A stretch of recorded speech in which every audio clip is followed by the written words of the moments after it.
Everyone thinks when a mafia boss stops touching his wife, it's about another woman. They're wrong.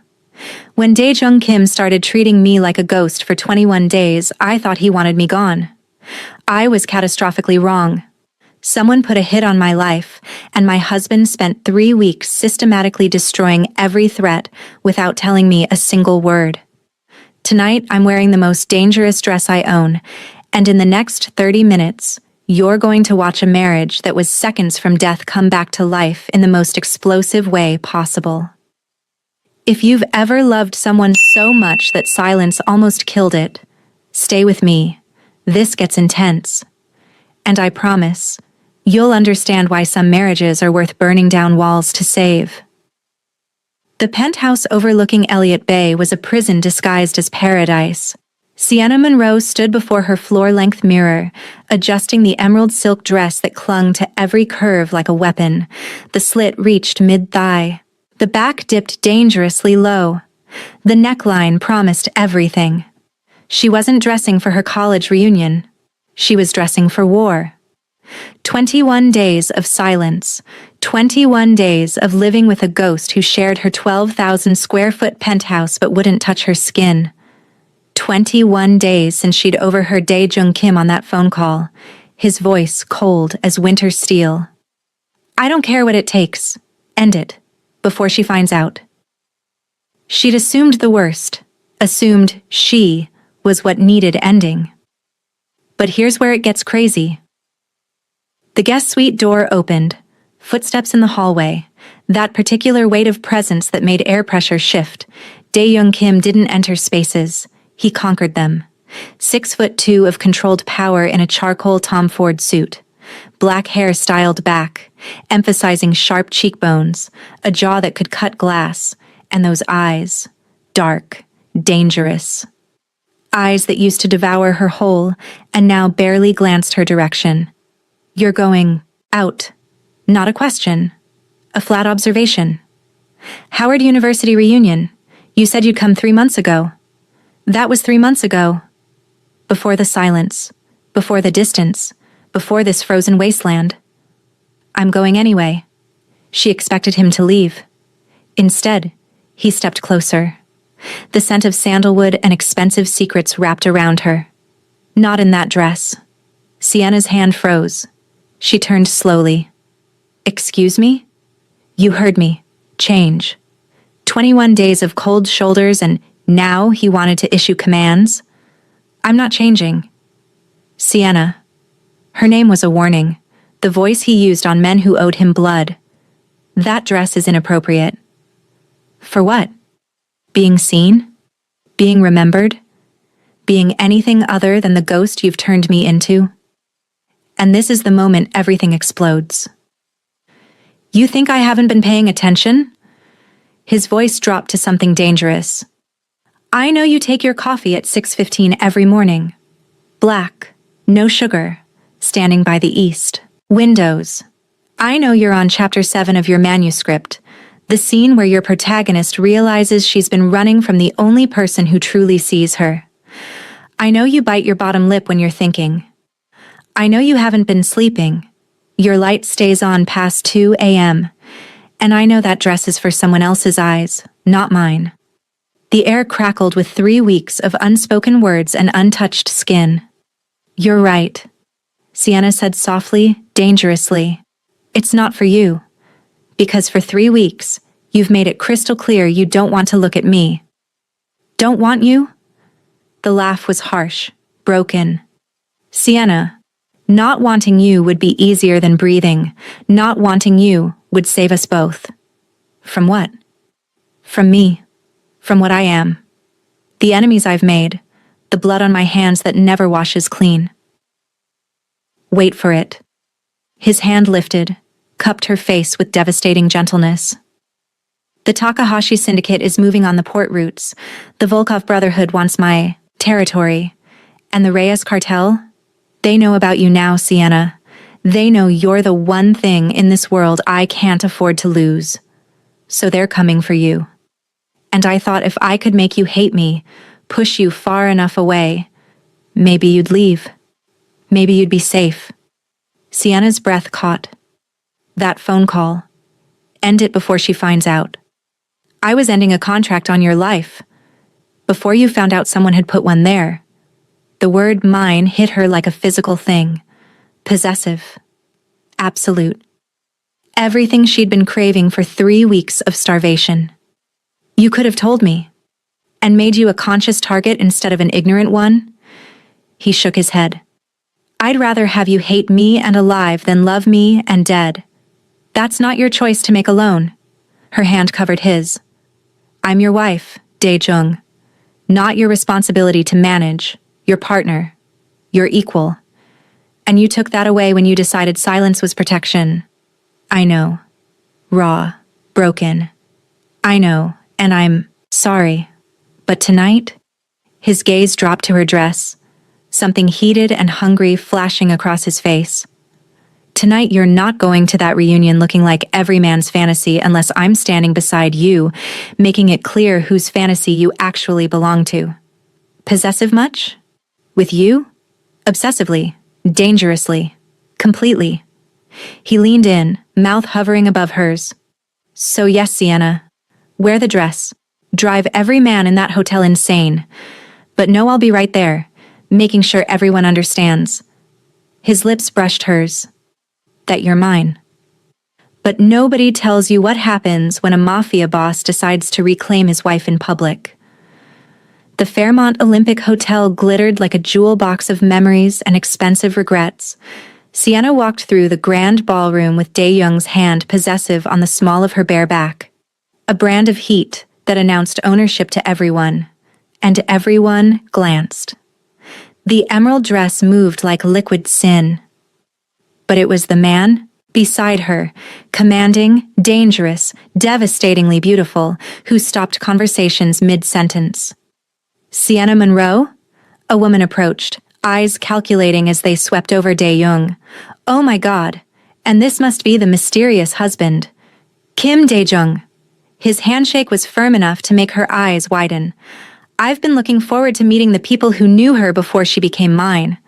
Deliberate, territorial, absolutely effective. Women's gazes shifted from appreciative to envious.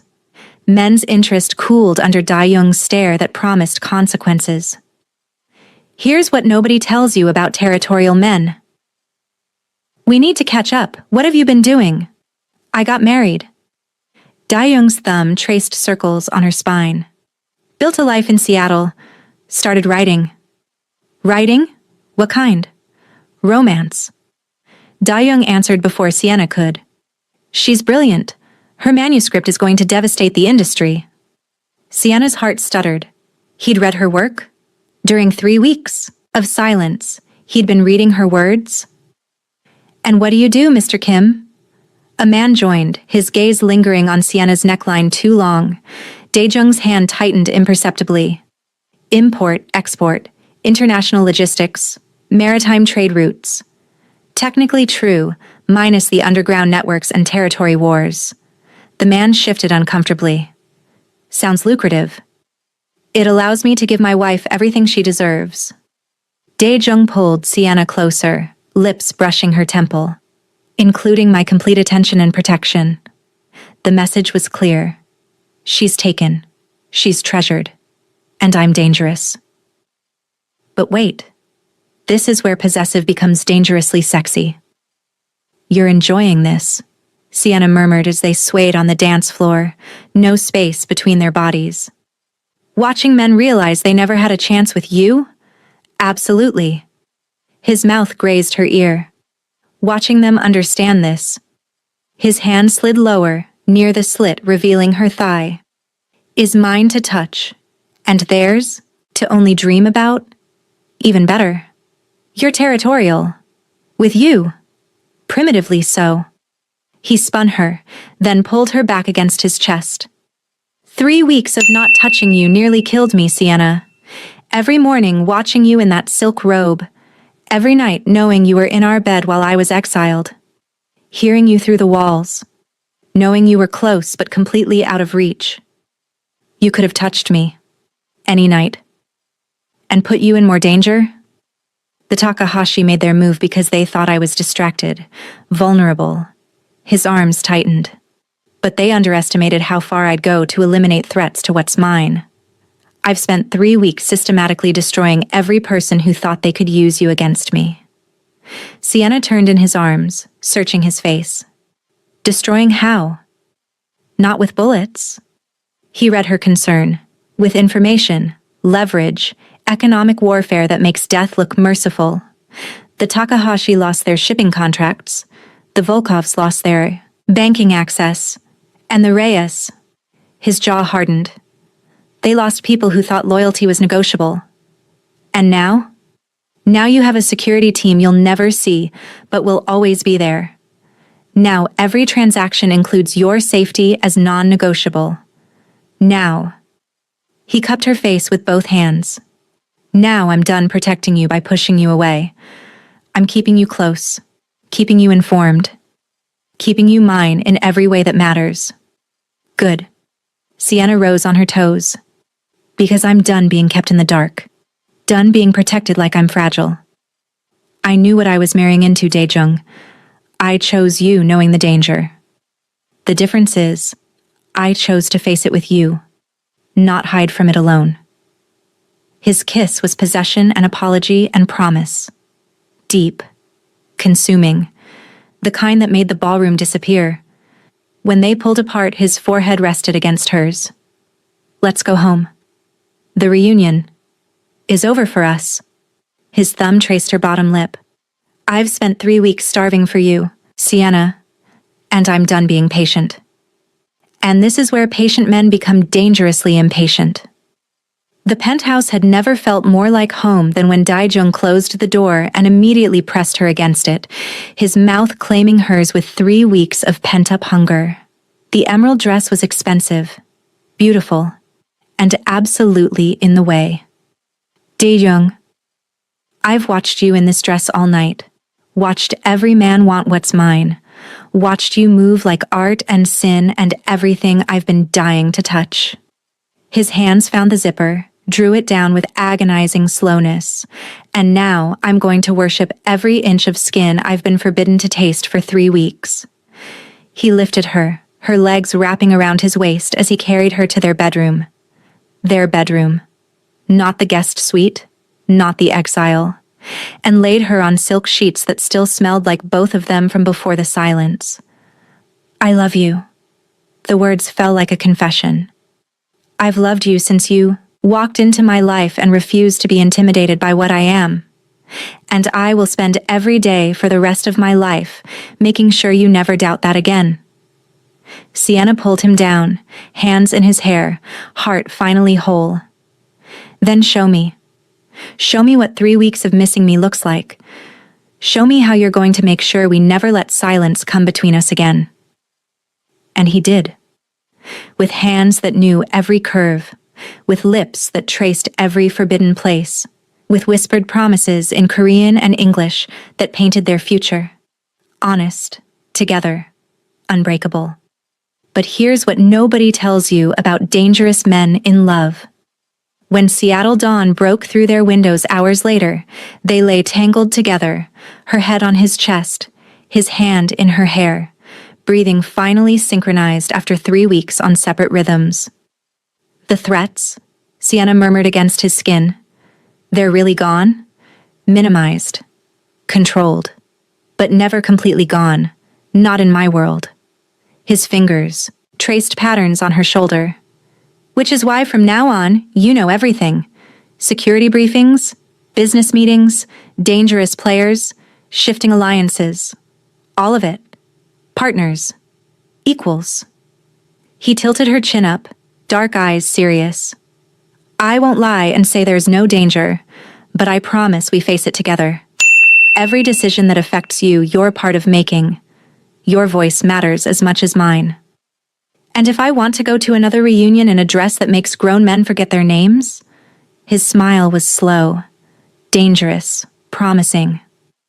Then I'll be right beside you, making sure they remember mine, making sure everyone knows the most beautiful woman in any room chose me, keeps choosing me, will always be choosing me. Sienna kissed him slowly, deeply, sealing the promise. Always. Outside their windows, Seattle woke to a new day. Inside their penthouse, a marriage that had nearly suffocated under protective silence took its first full breath in 3 weeks. It wasn't perfect. Daejung's world would always carry shadows. Sienna's independence would always push against his protective instincts. But here's the truth nobody wants to admit about real love. They were done letting fear make decisions, done letting silence substitute for communication. They were partners now, truly, in love and danger and every beautiful, complicated thing between.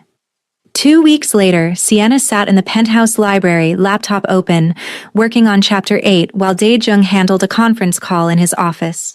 The difference was she could now hear the conversation, understand the players, know the risks. When he finished, he appeared in the doorway with 2 mugs of coffee. Hers black, no sugar, his with cream. "The Nakamura family wants to meet next week," he said, settling beside her. "They're proposing an alliance that could stabilize the West Coast territories for the next decade. But it means you'll need security at your book events. They'll want to know about you. Use you as leverage for good behavior. So I'm your weakness and your strength. You're my everything." He kissed her temple. "Which means they need to understand that harming you isn't strategy. It's suicide." Sienna saved her document, turned to face him fully. "Then let's meet them. Together. As partners." His smile was proud, fierce. As equals. And this is where most stories end, but real life keeps going.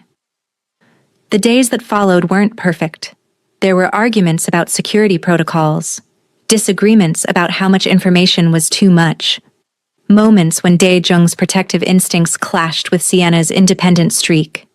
But they talked through them, every single one, because they'd learned what silence costs, learned that protecting each other meant trusting each other, that love without communication was just beautiful suffering with a ring on it. 3 months after the emerald dress and the reunion that changed everything, Sienna published her first novel. Dae-jung threw her a release party at the penthouse that brought together her literary world and his dangerous one in ways that shouldn't have worked, but somehow did. Here's what I learned about love from watching them. Marcus Chen, Dae-jung's second-in-command, gave a toast that made everyone laugh. To Sienna, the only person who ever made the boss beg for anything, and the only person he'll never stop protecting. Dae-jung's response was quieter, meant only for Sienna's ears as they slow danced on the terrace overlooking the city he controlled. And to you, the only person who ever made me believe safety and love could exist in the same breath. 6 months later, when a new threat emerged from the East Coast syndicates, Sienna was in the war room with Dae-jung's inner circle, offering strategic insights from her research on psychological warfare for her second novel. A year later, when she won a major literary award, Dae-jung sat in the front row of the ceremony with a security detail so subtle nobody noticed, except the 3 rival organizations who got the message loud and clear. She was untouchable. But here's the real ending nobody talks about. 2 years after the night of silence breaking, Sienna sat in their bedroom, the one they now shared without exile or distance, watching Dae-jung sleep. His arm was wrapped around her waist even in unconsciousness, that possessive touch that once terrified her now the most comforting thing in her world. She thought about the girl who wore an emerald dress as armor, the woman who almost let silence kill the most important relationship of her life. The wife who learned that real partnership means facing danger together, not hiding from it alone. Marriage to a dangerous man wasn't what romance novels promised. It was harder, more complicated, required constant communication and trust that most people never build. But it was also deeper, more real, more worth fighting for than any fairy tale. Because in a world where loyalty was currency and trust was survival, they'd built something unbreakable, a marriage that refused to die, even when everything tried to kill it. And that was worth every moment of silence they'd survive to find their way back to each other. If this story reminded you that real love isn't about perfect moments but about choosing each other through the imperfect ones, hit that like button. Share this with someone who needs to hear that